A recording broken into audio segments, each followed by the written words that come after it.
Lah ya panjenengan digaji oleh negara besar loh ya Bawaslu ini, dari seluruh elemennya. Elemen Bawaslu sekarang tuh lengkap dari pusat, provinsi, kabupaten, kecamatan sampai di tingkat desa, PPL namanya, pengawas lapangan tingkat desa.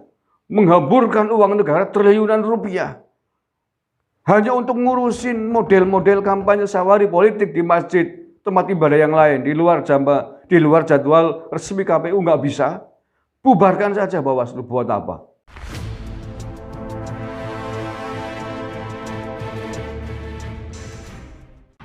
Assalamualaikum warahmatullahi wabarakatuh. Salam Nusantara, salam sejahtera untuk kita semuanya.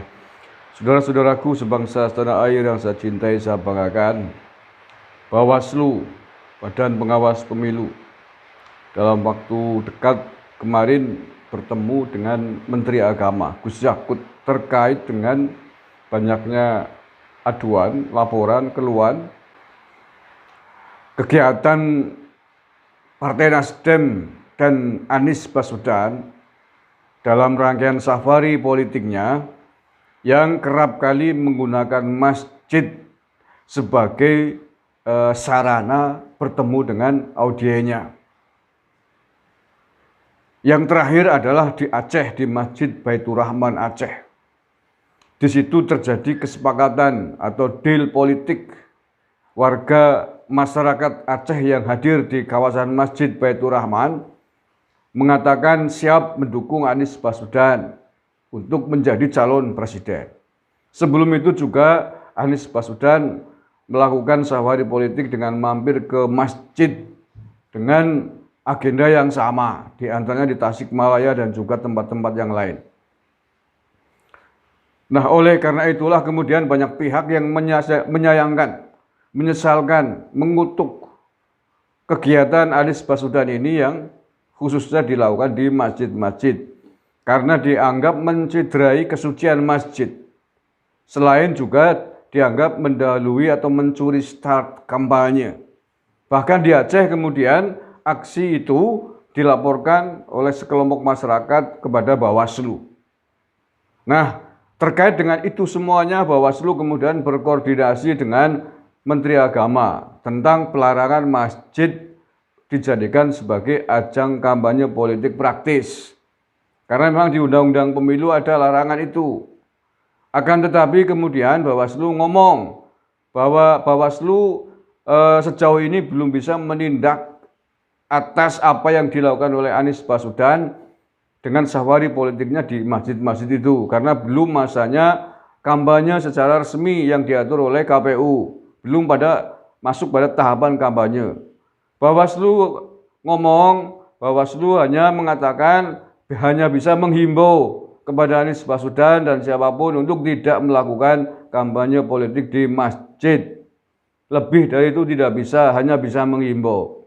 Kalau hanya menghimbau, kalau hanya sifatnya himbauan kepada Anies Baswedan atau siapapun agar jangan melakukan safari politik di masjid, agar tidak melakukan kampanye politik di masjid, itu tidak butuh Bawaslu. Mas, Mbak, Bu yang di Bawaslu ini.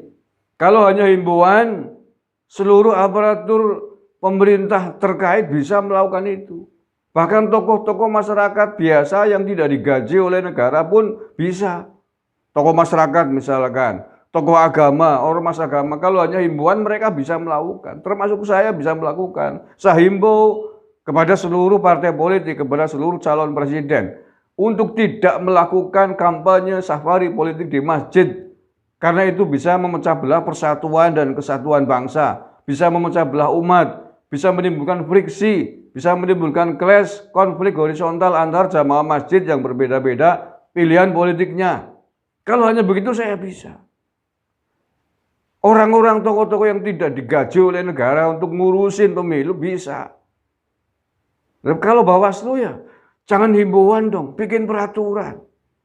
Ya walaupun peraturan hitam di atas putih yang diatur oleh Undang-Undang Pemilu memang mengatakan pelarangan kampanye di tempat ibadah atau tempat pendidikan atau fasilitas pemerintah yang lain itu berlaku pada saat tahapan resmi kampanye yang ditetapkan oleh KPU.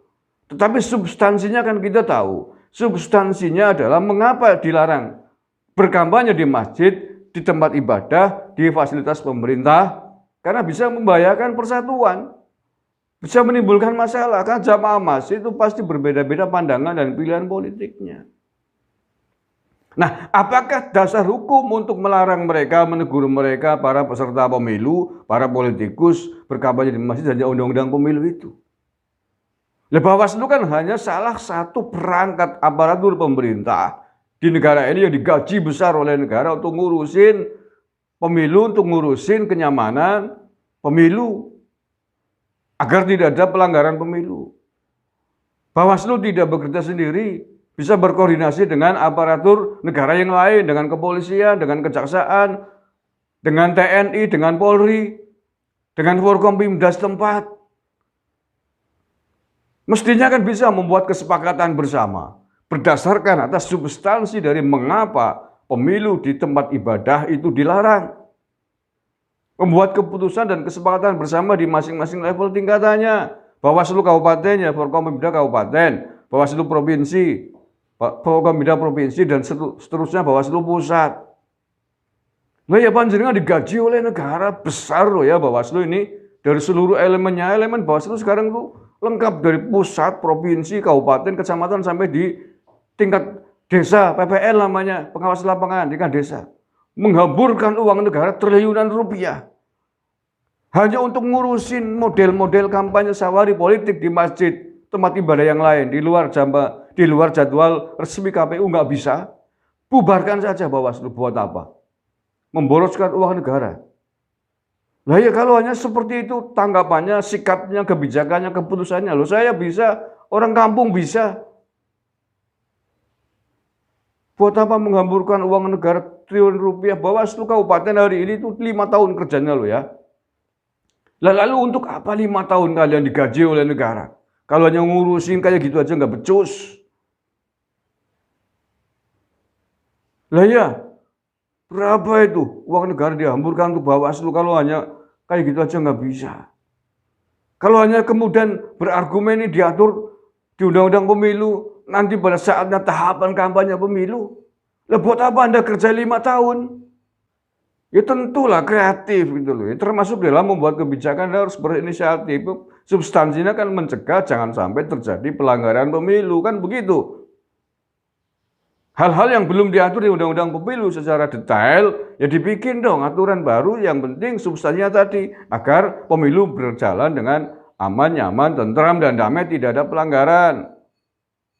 Kalau kemudian aturan kampanye di masjid yang sudah ada adalah diatur dalam tahapan kampanye pemilu sesuai Undang-Undang Pemilu, ya koordinasilah dengan Forkompimda yang lain, membuat surat keputusan bersama misalkan. Kan biasanya ada Gakumdu, penegakan hukum terpadu, yang melibatkan aparatur keamanan yang lain, polisi, kejaksaan, TNI. Kan begitu, membuat kesepakatan bersama bupati juga. Kalau ada kira-kira top politikus yang melakukan studi start kampanye di luar tahapan yang ada, kalau ada politisi atau partai melakukan pertemuan kampanye di tempat ibadah, di tempat pendidikan, fasilitas pemerintah yang lain, seperti apa keputusannya, konsekuensinya apa, resikonya apa, sanksinya apa. Maksudnya, itu tugas kalian kan begitu. Tugas Bawaslu kan begitu, digaji besar oleh negara 5 tahun loh, jangan main-main loh. Ya 5 tahun jabatannya, dulu ad hoc, tapi perkembangan selanjutnya 5 tahun penuh. Mulai dari Bawaslu kabupaten sekarang 5 tahun. Kalau hanya kemudian bekerja pada saat tahapan yang ditetapkan oleh pemilu itu aja alasannya, tidak punya inisiatif bagaimana penegakan hukum bekerja sama dengan jajaran aparatur negara yang lain, ngapain? Bubar aja kalau begitu caranya. Memboroskan, mubazirkan uang negara kalau begitu caranya. Oh gampang temen tuh. Tidak, ya apa? Ingin melepaskan diri dari tanggung jawab, melepaskan diri dari resiko. Kalau nggak mau resiko jangan jadi Bawaslu. Mundur aja. Menjadi Bawaslu itu bekerja digaji negara itu bukan untuk main-main, itu bekerja dengan baik. Demi kepentingan negara, kepentingan bangsa dan negara dalam konteks pemilu. Bawaslu adalah bagaimana mencegah pelanggaran. Mengapa pelanggaran harus dicegah? Agar kondusif, agar aman, nyaman, pemilu ini adil. Gitu, substansinya dipakailah. Caranya berdasarkan hitam di atas putih normatif. Kalau gitu caranya ya. Kalau hanya himbauan ya. Pak RT pun bisa, Pak RW pun bisa. Terima kasih. Assalamualaikum warahmatullahi wabarakatuh.